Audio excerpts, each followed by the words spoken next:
Shalom Bapak Ibu, saudara-saudara sekalian.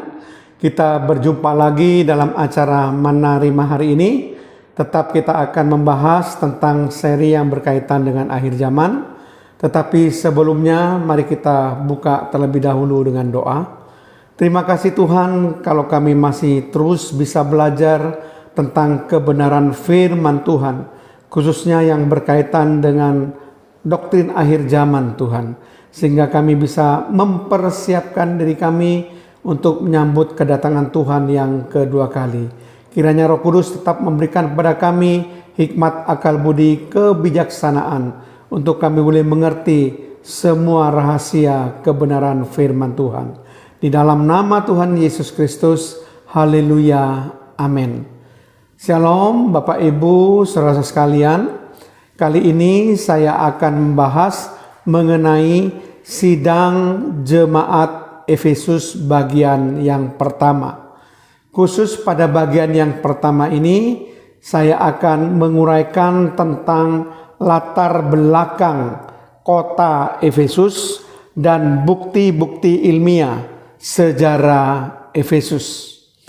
Nah, Bapak Ibu Saudara sekalian, sidang jemaat Efesus merupakan salah satu dari ketujuh sidang jemaat yang disebut dalam kitab Wahyu sebagaimana diuraikan dengan jelas dalam Wahyu pasal 2 ayat 1 sampai 7. Rasul Yohanes diperintahkan oleh Tuhan Yesus Kristus untuk menulis surat kepada 7 sidang jemaat di Asia Kecil, yang di dalamnya termasuk sidang jemaat Efesus. Mari kita baca di dalam Wahyu pasal yang pertama ayat yang ke-9 sampai ayat yang ke-11. Demikian bunyi firman Tuhan. Aku Yohanes, saudara dan sekutumu, dalam kesusahan, dalam kerajaan, dan dalam ketekunan menantikan Yesus berada di pulau yang bernama Patmos oleh karena firman Allah dan kesaksian yang diberikan oleh Yesus. Pada hari Tuhan, aku dikuasai oleh Roh dan aku mendengar dari belakangku suatu suara yang nyaring seperti bunyi sangkakala. Katanya, apa yang engkau lihat, tuliskanlah di dalam sebuah kitab dan kirimkanlah kepada ketujuh jemaat ini, ke Efesus, ke Smyrna, ke Pergamus, ke Tiatira, ke Sardis, ke Philadelphia, dan ke Laodikia.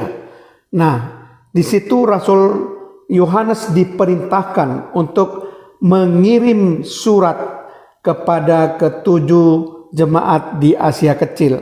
Kali ini saya akan membahas mengenai sidang jemaat Efesus, bukan sidang jemaat yang lain. Pada bagian pertama ini kita akan bahas tentang latar belakang kota Efesus.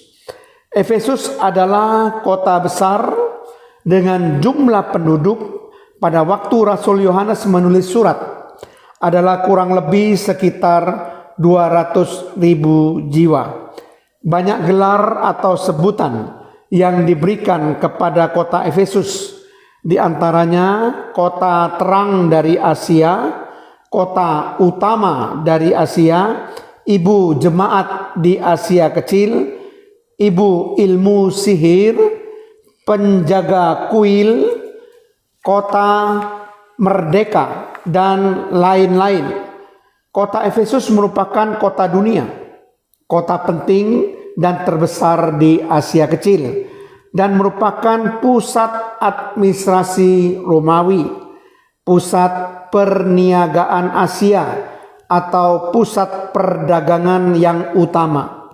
Letaknya sangat strategis, yaitu di muara Sungai Kaister, dan merupakan kota pelabuhan yang besar dan paling penting pada saat itu.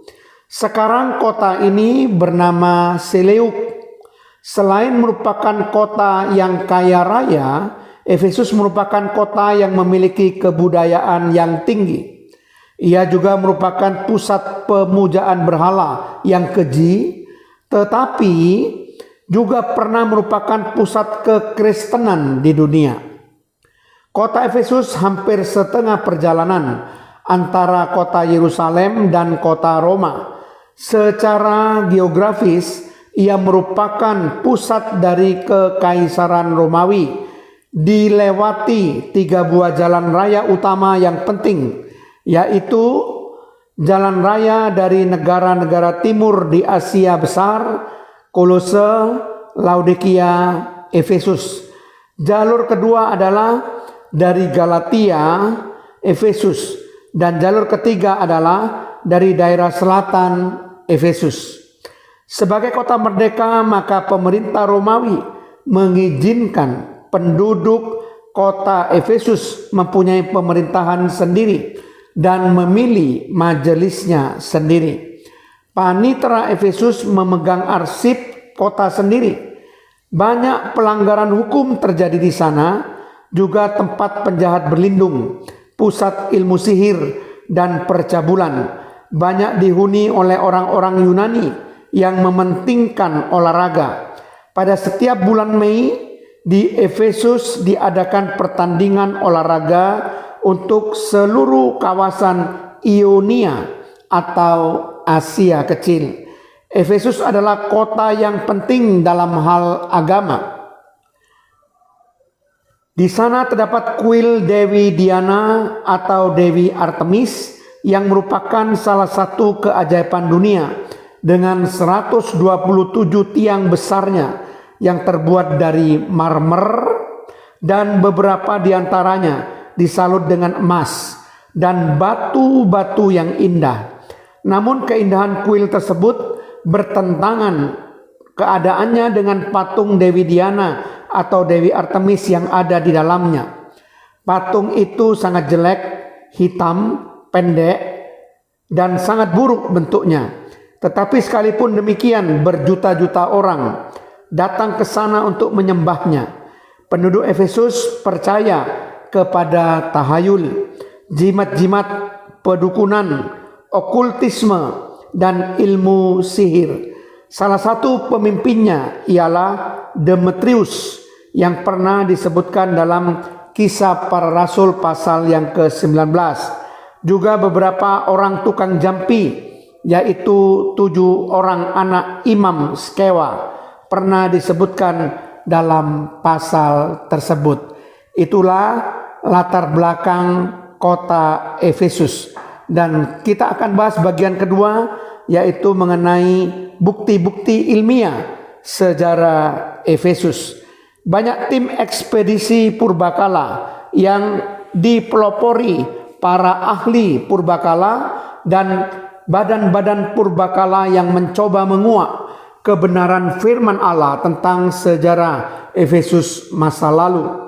Kota Efesus telah digali diantaranya oleh seorang ahli purbakala, G.T. Wood, pada tahun 1869 sampai 1874, oleh Museum Inggris pada tahun 1904 sampai 1905, oleh tim ekspedisi Austria pada tahun 1894 dan 1930, dan ternyata memang diketemukan puing-puing kuil Dewi Diana atau Dewi Artemis, juga puing-puing gedung kesenian di mana huru-hara telah terjadi seperti yang disebutkan dalam Kisah Para Rasul pasal 19. Juga diketemukan bekas-bekas sebuah pemandian Romawi yang seluruhnya terbuat dari batu pualam yang lengkap dengan ruang uap, ruang sejuk, dan ruang tempat duduknya, yang membuktikan bahwa pemerintahan Romawi pernah berkuasa di Efesus. Demikian pula diketemukan sebuah kuil dengan patung Kaisar Domitianus, yaitu Kaisar Romawi yang menyebut dirinya Tuhan dan yang telah menganiaya orang-orang Kristen pada masanya. pernah membunuh Timotius yang pernah menjadi pemimpin jemaat di Efesus dan yang membuang Rasul Yohanes ke Pulau Patmos. Demikianlah uraian saya mengenai sidang jemaat Efesus bagian pertama yang membahas mengenai dua hal, yaitu hal yang pertama latar belakang kota Efesus, kemudian hal yang kedua adalah bukti-bukti ilmiah sejarah Efesus. Amin. Tuhan, terima kasih kalau hamba-Mu sudah menyampaikan renungan singkat firman Tuhan mengenai sidang jemaat Efesus bagian yang pertama ini, supaya paling tidak kami boleh mengerti Tuhan mengenai ketujuh sidang jemaat yang ada di Asia Kecil Tuhan, di mana Rasul Yohanes diperintahkan oleh Tuhan untuk menulis surat kepada ketujuh sidang ini. Terpujilah nama-Mu di dalam nama Tuhan Yesus Kristus. Haleluya. Amin.